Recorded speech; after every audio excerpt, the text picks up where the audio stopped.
নমস্কার বন্ধুরা, আদুরে আলাপের ছোট্ট সংসারে তোমাদের সকলকে স্বাগত। আজ আমরা এক বাড়িতে গিয়েছিলাম, ওখানে মহাপ্রভুর ভোগ ছিল। তো ওখানে প্রসাদ খাওয়ার পর আমাদের মনে হলো এবার একটু আমরা জগন্নাথ প্রভুর দর্শন করতে বেরিয়ে পড়ব। আমরা যেখানে থাকি সেখানে আগে জগন্নাথ দেবের মূর্তি সেভাবে প্রতিষ্ঠিত ছিল না, রথও হতো না। তো এখন উনি এবছর আমাদের এখানে রথযাত্রা উদ্বোধন হয়েছে, উনি আমাদের এখানে স্থাপিত হয়েছেন। তো উনি যার বাড়িতে থাকতে চেয়েছেন ওনাকে তার বাড়িতে রাখা হয়েছে, তো আমরা সেখানেই যাচ্ছি।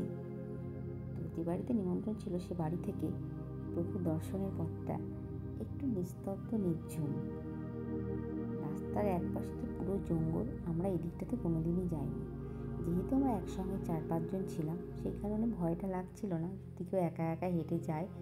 সত্যি এই জায়গাটা দিয়ে না একটু যেতে গাটা একটু ছমছমই করবে, কারণ কোথাও কারো বাড়ি থেকে কোনো লোক আসছিল না, দেখা যাচ্ছিল না, শুধু চারপাশে জঙ্গল আর জঙ্গল।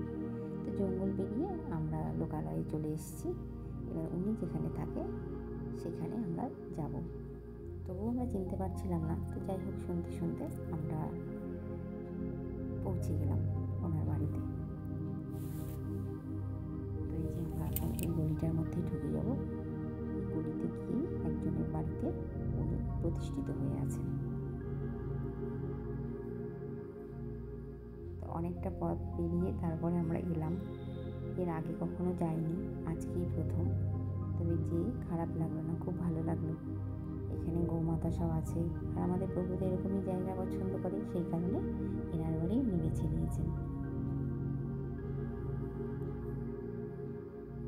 বলে না যে প্রভু যেখানে নিজের ইচ্ছাতে থাকতে চাইবে সেখানেই উনি থাকবেন।